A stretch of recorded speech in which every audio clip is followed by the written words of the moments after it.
So hello everyone, आज हम discuss करेंगे about the occupational lung diseases और उसके कितने टाइप्स होते हैं और आप उसको डायग्नोस कैसे करोगे, ट्रीट कैसे करोगे।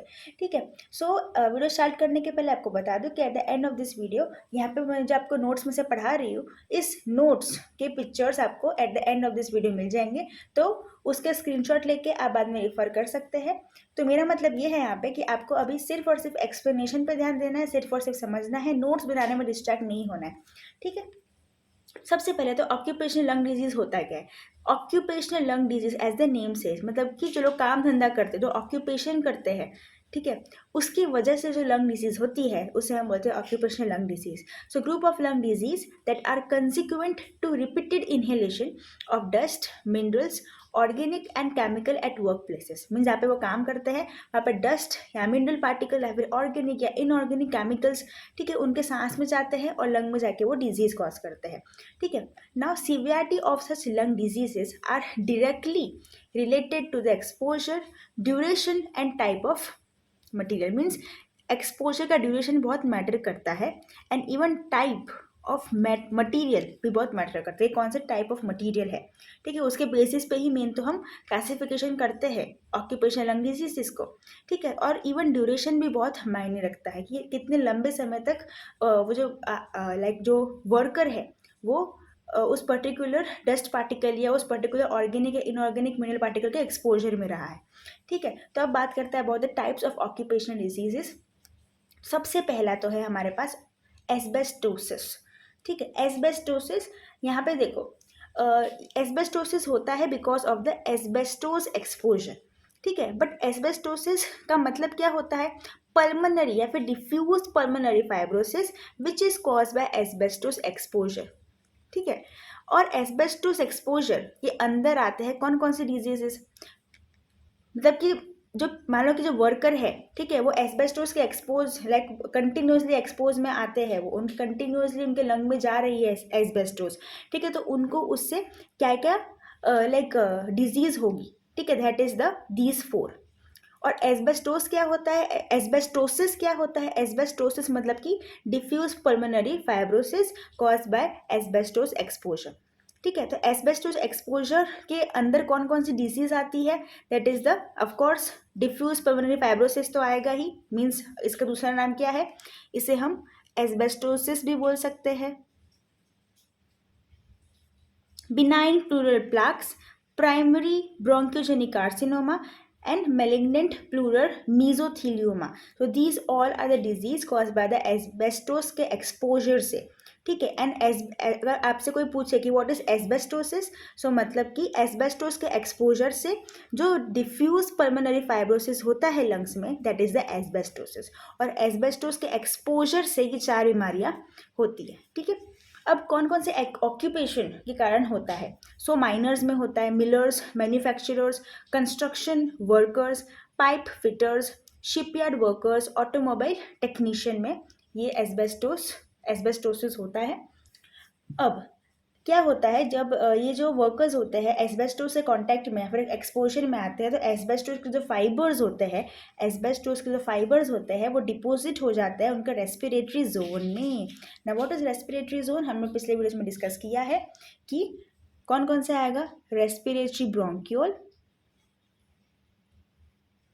alveolar duct and the alveolar sac, ये आते हैं हमारे रेस्पिरेटरी यूनिट्स में, रेस्पिरेटरी जोन में, जहाँ पे एक्सचेंज ऑफ गैसेज होता है। ठीक है। सो एस्बेस्टोसिस फाइबर्स कहाँ डिपॉजिट होंगे? रेस्पिरेटरी जोन में, रेस्पिरेटरी यूनिट में लंग के। ठीक है। अब जो एस्बेस्टोस फाइबर्स होते हैं ना, उनके स्ट्रक्चर पे भी डिपेंड करता है कि वो डिपॉजिट होके कौन सी डिजीज कॉज करेंगे।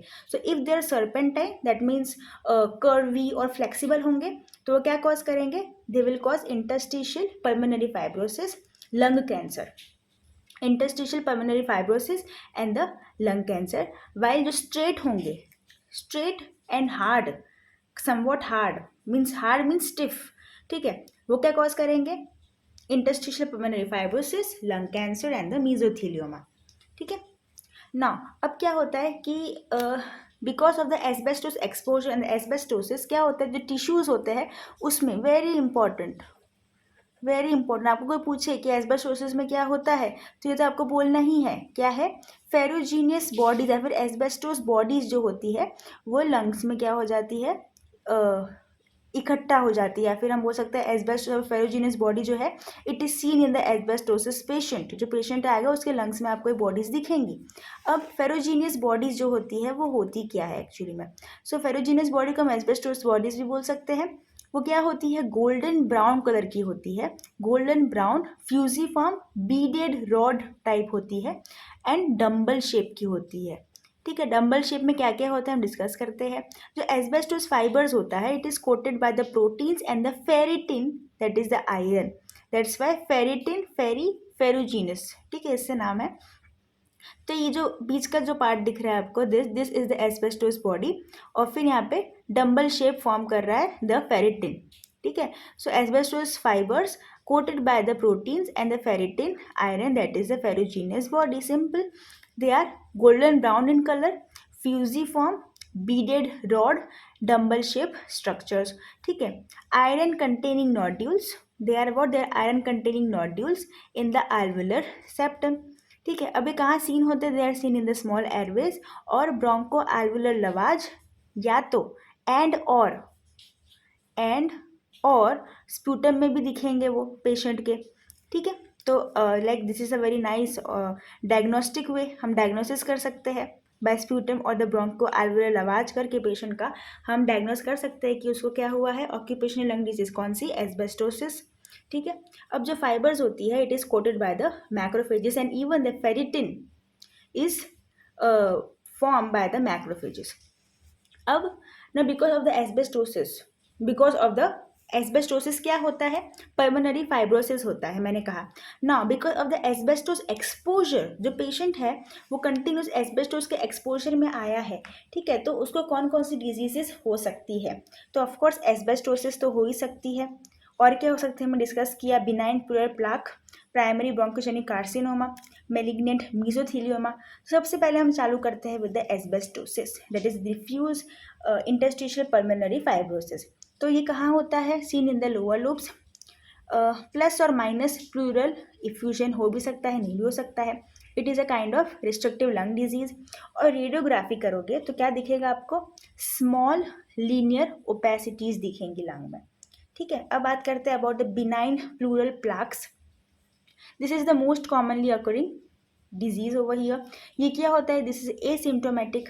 ठीक है, इसमें क्या होता है, दे आर प्लाक्स, मतलब कि कैल्सिफाइड प्लाक्स होते हैं यहाँ पे, जो कहाँ प्रेजेंट होते हैं, प्लूरा में, लंग के प्लूरा में प्रेजेंट होते हैं, and even at the dome of diaphragm. ठीक है, and they cause increment in the risk of pleural infusion. ठीक है, प्लूरल इफ्यूजन का रिस्क इसमें होता है। जब भी कभी आप इसका रेडियोलॉजी करोगे, रेडियोग्राफी करोगे तो क्या दिखेगा आपको, ivory white calcified supra diaphragmatic and pleural plaque दिखेगा। जैसे कि हमें डिस्कस किया कहाँ पे प्रेजेंट था ये, डायफ्राम के डोम पे, प्लूरा में, तो प्लूरा और डायफ्रामेटिक सुप्रा डायफ्रामेटिक प्लाक दिखेगा। और वो कैसे दिखते हैं भाई, वो दिखते हैं आइवरी वाइट कैल्सिफाइड, ऑफकोर्स क्योंकि वो कैल्सिफाइड प्लाक्स है। सिंपल सा, ये लाइन याद रखो, आपको ये रेडियोलॉजी में समझ में आ जाएगा ना। प्राइमरी ब्रोंकोजेनिक कार्सिनोमा, कार्सिनोमा भी हो सकता है because of the asbestos exposure. ठीक है, तो अब देखो ये इंपॉर्टेंट लाइन है, सिगरेट स्मोकिंग, जो भी वर्कर्स सिगरेट स्मोकिंग करते हैं प्लस एस्बेस्टोस के एक्सपोजर में भी आते हैं, उनमें बहुत हाई रिस्क होता है कि they may suffer from primary bronchogenic carcinoma. ठीक है, and this is a synergism type. ठीक है, मीन्स हाई पॉसिबिलिटी होती है कि वो जो वर्कर है उनको प्राइमरी ब्रोंकोजेनिक कार्सिनोमा होगा। ठीक है, प्लस अगर वो मोर देन 20 ईयर्स से एक्सपोजर में है एस्बेस्टोस के, तो और भी ज़्यादा रिस्क है प्राइमरी ब्रोंकोजेनिक कार्सिनोमा का। अब बात करते हैं about the malignant mesothelioma, the last type of disease cause by the asbestos exposure, that is the malignant pleural mesothelioma. ये क्या है, ये एक तरह का मेलिग्नेंट ट्यूमर है that encases and invades the pleural and the sub pleural tissue. ठीक है, ये क्या करेगा, एनकेज करेगा एंड इन्वेड भी करेगा, it encases and invades the pleural and the sub pleural tumours. ठीक है, and this will lead to what, pleural effusion, haemorrhagic pleural effusion. क्यों? क्योंकि ये एनकेस तो कर ही रहा है, साथ साथ में इन्वेड भी कर रहा है। It is invading the pleural and sub pleural tissue, that's why haemorrhagic pleural effusion होगा, याद रखना है आपको। एंड प्लूरल थिकनिंग होगा। ठीक है, माइक्रोस्कोपी करोगे तो आपको क्या दिखेगा? वेरी इंपॉर्टेंट, सामोमा बॉडीज दिखेंगी and the calretinin is positive. Now the psammoma bodies are the calcification दिखेगा। ठीक है, and the calretinin that is the it is a biomarker of mesothelioma. ठीक है, अब इसकी ट्रीटमेंट देख लेते हैं। हाँ, एक और चीज़ इंपॉर्टेंट है about the complication. Now what are the complications of the asbestos exposure. तो इसमें क्या होता है कि जो पेशेंट है उसमें कोर पल्मोनेल हो सकता है। ठीक है, and this will lead to, because यहाँ पे क्या हो रहा है, यहाँ पे लंग में डिसऑर्डर है, and this will lead to what, जो राइट हार्ट फेलियर हो सकता है। ठीक है, राइट हार्ट फेलियर हो सकता है, उसके वजह से increment in the jugular Venus pressure हो सकता है, एंकल इडीमा हो सकता है। और क्या कॉम्प्लिकेशन हो सकते हैं? That is the Kaplan syndrome, CAPLAN, Kaplan syndrome. Now, what is Kaplan syndrome? This is a mixture of, we can say, three types of significant disease, we can say. कौन कौन से? Rheumatoid arthritis plus rheumatoid nodules seen in the lungs. ठीक है, plus कोल worker pneumoconiosis. ठीक है, तो Caplan syndrome and the cor pulmonale, these are the complication, CCC, by this you can remember.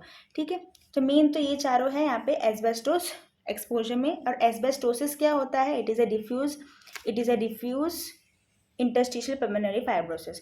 Treatment देख लेते हैं। सबसे पहले तो बेसिक चीज़, अवॉइड एक्सपोजर। पेशेंट को बोलना है क्योंकि जो एक्सपोजर है उसको अवॉइड करे, एस्बेस्टोस एक्सपोजर अवॉइड करना है। एंड यहाँ पे बिकॉज ऑफ द कैंसर हम क्या प्रोवाइड करेंगे? कीमोथेरेपी प्रोवाइड कर सकते हैं, cisplatin. The next occupational disease, it is the silicosis. Of course as the name says, silica की वजह से होगा ये पर्टिकुलर लंग डिजीज। ठीक है, so it occurs in the miners, pottery workers, potters, ceramic workers, building construction workers, rock miners। ठीक है, steel industry में जो काम करते हैं वो, उनमें ये सिलिकोसिस देखा जाता है, उनको होता है commonly.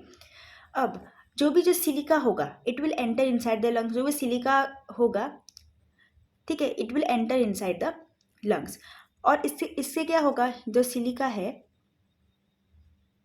It will enter inside the lungs and क्या करेगा वो? It will form nodules it's inside the lungs. Dense nodular fibrosis cause करेगा inside the lungs, which is around 3 to 4 mm। जो नॉड्यूल्स होंगे, it will be around 3 to 4 mm and this will lead to fibrosis also. ठीक है, so dense nodules formation होगा and that to जो nodules होते हैं ना, वो मोस्ट कॉमनली अपर लोब्स में होते हैं। ठीक है, प्लस यहाँ पे क्या होगा? बिकॉज यहाँ पे फॉरेन पार्टिकल आया है, तो क्या होगा? जो मैक्रोफेजेस होंगे वो भी यहाँ पे आसपास आ जाएंगे। ठीक है, and they will block the hilar lymph node. So यहाँ पे जो लिम्फेटिक सिस्टम है वो भी ब्लॉक हो जाएगी, तो हिलार लिम्फ नोड जो होगा वो ब्लॉक हो जाएगा and this will lead to hilar lymphadenopathy. ठीक है, और क्या होगा? मल्टीपल लीजन्स दिखाई देंगे लंग्स में because of such nodules and the macrophages. ठीक है, बॉडी का इन्फ्लेमेटरी सिस्टम एक्टिवेट होगा, उसकी वजह से क्या होगा? बिकॉज अपन नॉड्यूल फॉर्मेशन हो रहा है, तो बॉडी भी अपने हिसाब से कुछ ना कुछ एक्ट करेगी। This will lead to multiple lesions in the lungs which leads to pulmonary dysfunction, pulmonary damage, lungs का डैमेज होगा उसकी वजह से। सो क्या हमने क्या क्या देखा? नॉड्यूल्स फॉर्मेशन होगा most commonly in the upper lobes, hilar lymphadenopathy, multiple lesions. ठीक है, लिम्फ एनलार्जमेंट भी हो सकता है यहाँ पे। ठीक है, तो यहाँ पे क्या हमने देखा? Dense nodular fibrosis. फिर इसकी वजह से क्या होगा? लंग फाइब्रोसिस होगा and if you know this fibrosis is what? It is irreversible. ठीक है, इसकी वजह से क्या होगा? टोटल लंग कैपेसिटी जो होगी ना, मतलब TLC, तो टोटल लंग कैपेसिटी, वो भी क्या हो जाएगी? इम्पेयरमेंट हो जाएगा उसका भी। एक्सरे करेंगे जब हम इसका रेडियोग्राफी करेंगे तो हमें क्या दिखेगा? स्नोस्टॉर्म अपीयरेंस दिखेगा लंग्स में, स्नोस्टॉर्म अपीयरेंस दिखेगा। Very important. ट्रीटमेंट कैसे करेंगे? ऑफकोर्स सबसे पहले तो prevent the exposure and regular physical examination कराएंगे हम वर्कर्स का, बिकॉज इससे कोई पर्टिकुलर ट्रीटमेंट नहीं है, क्योंकि यहाँ पे क्या हो रहा है? फाइब्रोसिस हो रहा है, फाइब्रोसिस इज इरिवर्सिबल, राइट। अब नेक्स्ट बात करते हैं regarding the anthracosis. Anthracosis that means the it occurs because of the coal carbon की वजह से होता है ये। So commonly seen in the workers, that is the coal miners, coal mining workers में देखा जाता है ये। अब इसमें दो टाइप्स होते हैं, simple pneumoconiosis and the progressive massive fibrosis. ठीक है, दो टाइप से देखा जाता है। अब क्या होता है इसमें, जो ये होता है PMF, that is the progressive massive fibrosis, this is a very fatal condition, बहुत डेंजरस कंडीशन होती है ये। और इसमें यहाँ पे सबसे खराब बात क्या है कि मान लो कि कोई भी कोल माइन वर्कर है, ठीक है, उसको सिंपल न्यूमोकोनियोसिस हो गया और फिर उसने क्या किया, उसने वो कोल माइन का जो काम था, कोल माइनिंग का काम था, वो उसने वो छोड़ दिया, ऑक्यूपेशन उसने वो छोड़ दिया, पर उसके बाद भी कुछ साल बाद भी उसको PMF होगा, प्रोग्रेसिव मैसिव फाइब्रोसिस होगा। ठीक है, तो एक बार सिंपल निमोकोनोसिस हो गया तो PMF होगा वो पेशेंट को। ठीक है, इसमें क्या होता है, बिकॉज यहाँ पे जो कोल माइन वर्कर्स है, ठीक है, वहाँ पे क्या होता है, carbon, coal is what, carbon, तो कार्बन का डिपोजिशन हो जाता है लंग्स में, दैट्स वाई जो लंग होगा इसको हम ब्लैक लंग डिजीज भी बोल सकते हैं। और इसमें क्या होता है, जो लंग्स होती है ना वो ब्लैक कलर की, मीन्स आप लाइक कभी भी जो उनकी लंग्स देखोगे आप, ठीक है, उनमें लाइक ब्लैक कलर, पूरा ब्लैक कलर के आपको कार्बन डिपोजिशंस दिखाई देंगे लंग्स में। ठीक है, and this will give them a black appearance, तो ब्लैक लंग। मॉर्फोलॉजी आप करोगे, मॉर्फोलॉजी देखोगे आप, तो क्या दिखेगा आपको, gross streaks of anthracotic pigments in the lymphatics. What is anthracotic, that means coal. ठीक है, कोल के pigments, coal means carbon, carbon के आपको क्या दिखेंगे, कोल कार्बन के पिगमेंट्स दिखेंगे in the lymphatics and the draining hilar lymph node. So means यहाँ पे क्या मॉर्फोलॉजी करोगे तो आप ब्लैक लंग दिखाई देगा, ब्लैक लंग मॉर्फोलॉजी देखोगे उनका लंग्स का, तो gross streaks of anthracotic pigments दिखाई देंगे आपको in the lymphatics also and in the hilar lymph nodes also. Microscopy करोगे तो कार्बन पिगमेंट दिखाई देंगे in the alveolar and the interstitial macrophages, macrophages के अंदर दिखेंगे आपको, मैक्रोफेजेस जो होंगे वो कार्बन पिगमेंटेड दिखाई देंगे। और क्या क्या, connective tissue, lymphatics, lung hilus, ये सब भी कार्बन पिगमेंटेड हो गया होगा, and this will lead to further what, necrosis of course. ये लाइन बहुत इंपॉर्टेंट है, coal macules with carbon laden macrophages दिखाई देते हैं इन द एंथ्राकोसिस पेशेंट के लंग्स में, coal macules with carbon laden macrophages. ठीक है, ट्रीटमेंट ऑफकोर्स इसका यही है कि लाइक एक्सपोजर को, लाइक कोल माइनर वर्कर जो होते हैं उनके ज़्यादा एक्सपोजर ना हो कोल से, तो मास्क पहन के काम करने को, ठीक है, मास्क पहन के काम करने को। अब बात करते हैं रिगार्डिंग द ना, फोर्थ इज द बिसिनोसिस। ठीक है, इसको हम मंडे फीवर भी बोलते हैं, क्यों, क्योंकि सैटरडे संडे चिल करने के बाद जब मंडे को काम करना पड़ता है तो मन नहीं करता काम करने का, नहीं, इसका मतलब ये नहीं है, यहाँ पे एक रीज़न है इसका, उसको हम मंडे फीवर क्यों बोलते हैं। सबसे पहले तो ये जानो कि बिसिनोसिस होता किसकी वजह से है, because of the chronic inhalation of the cotton fibres dust. जो टेक्सटाइल इंडस्ट्रीज में काम कर, टेक्सटाइल वर्कर्स जो होते हैं उनमें बिसिनोसिस होता है। ठीक है, तो इसकी पैथोफिजियोलॉजी क्या है, जो कॉटन डस्ट है, कॉटन फाइबर्स है, बहुत माइन्यूट फाइबर्स जो होते हैं वो लंग्स में जाते हैं, क्रॉनिकली जाते हैं, उसकी वजह से क्या करते हैं, वो इन्फ्लामेशन स्टिमुलेट करते हैं इन्फ्लामेशन को, and then they will cause the lung damage. और क्योंकि यहाँ पे लंग डैमेज हुआ है, इन्फ्लेमेशन हुआ है, तो क्या होगा, रिलीज होगा हिस्टामीन, एंड हिस्टामीन के कारण क्या होगा, जो एयरवे पैसेज होगा वो कंस्ट्रिक्ट होगा, and this will lead to what, severe dyspnea होगा पेशेंट को। तो सिम्टम्स में क्या क्या आएंगे, chest tightness, wheezing, cough, dyspnea, fever, joint pain and dry cough. ठीक है, इसको हम ब्राउन लंग डिजीज भी बोलते हैं, क्योंकि because of the deposition of the cotton fibres. ठीक है, ब्राउन कलर का लाइक लंग्स का जो कलर डिस्कलरेशन हो जाता है because of the lung discolouration, उससे हम ब्राउन लंग डिजीज बोलते हैं। ठीक है, अब बात आती है कि इसको हम मंडे फीवर क्यों बोलते हैं, क्योंकि जो भी मान लो कि कोई भी टेक्सटाइल वर्कर्स है, ठीक है, टेक्सटाइल वर्कर है कोई भी, वो बहुत दिनों की छुट्टी के बाद जब वो वापस काम पे जाता है, ठीक है, तो उसको क्या होता है, ब्रेथलेसनेस होने लग जाती है, डिसिप्निया होने लग जाता है, ठीक है, एक्सेस कफ प्रोडक्शन हो जाता है, ड्राई कफ प्रोडक्शन हो जाता है। ठीक है, तो क्या होता है, इसको इसलिए हम मंडे फीवर बोलते हैं, मतलब कि छुट्टी लेने के बाद, मीन्स एक्सपोजर बहुत टाइम तक हट गया था, कॉटन फाइबर का जो एक्सपोजर था वो बहुत टाइम तक हट गया था, फिर जब वापस अगेन एक्सपोजर आता है तो जो पेशेंट है उसकी हालत ख़राब होने लगती है, ब्रेथलेसनेस होने लगता है पेशेंट को, that's why this disease is known as also known as the Monday fever. ठीक है, अब अगर इसका मुझे डायग्नोस करना है, ठीक है, तो I can diagnose by the way of X-ray, यहाँ पे लिख देती हूँ मैं, diagnosis can be done by the X-ray, ठीक है, by the PFT pulmonary function test. इसमें हम FEV1 अपॉन FVC रेशियो देख के हम देख सकते हैं, ठीक है। So by this we can diagnose the patient, ठीक है। और सबसे इंपॉर्टेंट चीज़ क्या है, हमें यहाँ पे जो सिम्टम्स है उसके बेसिस पे हमने जो सीवियरिटी है इस पर्टिकुलर डिजीज़ की उसको हमने कैटेगराइज किया है, ठीक है। कौन से बेसिस पे कैटेगराइज किया है? On the basis of the severity. तो मैं यहाँ पे लिख देती हूँ, कैटेगरीज होती है इसमें, ठीक है। तो कैटेगरी, सबसे पहले कैटेगरी जीरो। कैटेगरी जीरो में क्या होगा, वो पेशेंट को कोई भी ब्रेथलेसनेस के सिम्टम्स नहीं है, डिसिप्निया नहीं है, कोई दिक्कत नहीं है, ठीक है, तो कैटेगरी जीरो में है। फिर कैटेगरी 1/2। अब कैटेगरी 1/2 में क्या होता है कि मान लो कि जो पेशेंट है, ठीक है, उसने लाइक वीकेंड्स पे वो नहीं गया, ठीक है, वीकेंड्स पे वो काम पे नहीं गया, तो कॉटन फाइबर का जो डस्ट है उसका एक्सपोजर नहीं हुआ। फिर जब वो मंडे को वापस काम पे गया तब उसको ब्रेथलेसनेस हुआ, ठीक है। फिर पूरा वीक उसने काम किया, ठीक है। फिर नेक्स्ट वीक आया, वापस वीकेंड पे छुट्टी ली होगी, ठीक है। फिर मंडे पे वो काम करने गया, पर इस मंडे उसको कोई दिक्कत नहीं हुई, इस मंडे उसको ब्रेथलेसनेस का सिम्टम्स नहीं आया। फिर वापस उसने पूरा वीक काम किया, ठीक है, वापस वीकेंड आया, वापस मंडे आया, वापस उसको कुछ सिम्टम्स नहीं हुए। फिर वापस पूरे वीक काम किया उसने, वापस वीकेंड आया, वापस मंडे को काम करने गया, तब उसको ब्रेथलेसनेस हुआ। सो कुछ कुछ वीक्स पे उसको ब्रेथलेसनेस हो रहे हैं, दैट इज द कैटेगरी 1/2। फिर अब कैटेगरी 1 पे आते हैं। कैटेगरी 1 में क्या है, हर वीकेंड के बाद, यहाँ पे वीकेंड क्यों बोल रहे हैं आपको समझाने के लिए, क्योंकि उस टाइम पे क्या हो रहा है कि उसको एक्सपोजर नहीं हो रहा है, वो छुट्टी पे है, ठीक है।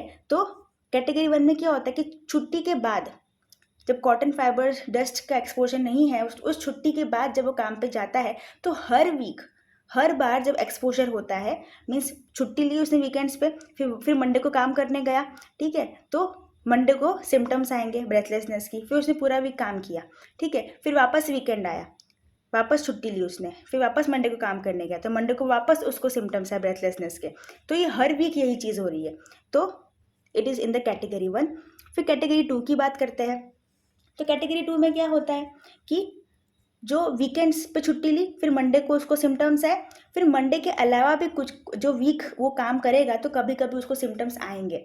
तो मंडे को तो आया ही, फिर वेडनेसडे को भी आ गया होगा उसको, ठीक है, फिर फ्राइडे को भी आ गया होगा, ठीक है। तो मंडे प्लस बाकी दिन में भी 1-2 दिन आ सकता है, that is the category 2। Category 3 में क्या होता है कि कैटेगरी 2 में जो हुआ था वो प्लस जो वेंटिलेशन कैपेसिटी है वो पेशेंट की वो भी कम हो जाती है, ठीक है। सो ये सारी कैटेगरीज होती है on the basis of the severity of the disease of the patient, ठीक है। डायग्नोसिस में हम एक्सरे करेंगे, PFT करेंगे, ठीक है, जो भी रिस्ट्रिक्टिव लंग डिजीज में जो भी PFTs होती है वो आएंगी, ठीक है। नेक्स्ट बात करते हैं about the bagassosis. Okay, it is occurring because of the sugar cane fibre residue, ठीक है। मान लो कि जो गन्ने का जूस आप पी लेते हो, फिर जो फाइबर्स जो एक्स्ट्रा जो बचता है, ठीक है, उसमें जो फाइबर्स होते हैं वो सांस में जाने से होते हैं बेगासोसिस पल्मोनरी लंग डिजीज, ठीक है। तो शुगर केन फाइबर रेसिड्यू जब जाएंगे सांस में तो उसकी वजह से होता है क्रॉनिक, ये सब चीज़ें क्या होती है क्रॉनिक जाने की वजह से होती है, ठीक है। इसका मेन कल्पिट क्या है, मेन कल्पिट जो है यहाँ पे वो ये है, ये फंगस, दैट इज द थर्मोएक्टिनोमाइसिस सैकरी। ये बहुत इंपॉर्टेंट है, ऑलमोस्ट एग्जाम्स में पूछा जाता है, ठीक है। So it occurs because of the sugar cane fibre residue जो सांस में जाता है। मेन जो कल्पिट है यहाँ पे वो है अपना ये थर्मोएक्टिनोमाइसिस सैकरी, ठीक है। सिम्टम्स क्या क्या दिखेंगे पेशेंट में, acute bronchiolitis, breathlessness, of course cough, haemoptysis भी हो सकता है। रेडियोग्राफी करने पे मॉटलिंग और शेडो दिखाई देगा, मॉटलिंग और शेडो, ठीक है ना। अगर इसको ट्रीट कर दिया हमने तो सही है, रिजॉल्व हो जाएगा। बट अगर इसको हमने ट्रीट नहीं किया, अगर वो पेशेंट अपने मतलब अपनी हेल्थ को इग्नोर करता गया तो क्या होगा, फिर दिक्कत हो जाएगी, फिर डिफ्यूज फाइब्रोसिस हो जाएगा। फाइब्रोसिस का फिर कोई इलाज नहीं है, फिर ट्रांसप्लांट ही करना पड़ता है। फाइब्रोसिस मतलब कि जो लाइक एरिया है बहुत बुरी तरह से डैमेज हो चुकी है, फाइब्रोसिस हो चुका है वहाँ पे, तो डिफ्यूज फाइब्रोसिस हो जाएगा। एम्फाइसेमा, ब्रोंकाइटिस, ठीक है। तो इसके ट्रीटमेंट में क्या होता है, एक्सपोजर को हटाओ, एक्सपोजर कम करो, प्लस हम क्या कर सकते हैं कि ये जो शुगर केन फाइबर्स के रेसिड्यू थे हम उनमें 2% प्रोपियोनिक एसिड जो है वो कर सकते हैं, इट इज़ अ फंगिसाइड, ठीक है। Next is the farmer's lung, हमने इसके बारे में डिस्कस किया है in the hyper sensitivity pneumonitis video में, वो भी नोट्स वाली वीडियो ही है, so you can check that out. तो फार्मर्स लंग होता कैसे है, by the inhalation of the mouldy hay. ठीक है, यहाँ पे बैक्टीरिया कौन से इन्वॉल्व होते हैं, Micropolyspora and the fungus that is the Aspergillus fumigatus. Next is the bauxite fibrosis caused by the bauxite which is an aluminum ore, berylliosis caused by the beryllium, siderosis caused by the iron, silicosiderosis caused by the silica and the iron. Other occupational lung disease includes bird fancier's lung, cheese walker's lung, etc. So this was about the occupational lung disease. अब मैं आपको इसके notes provide कर दूंगी.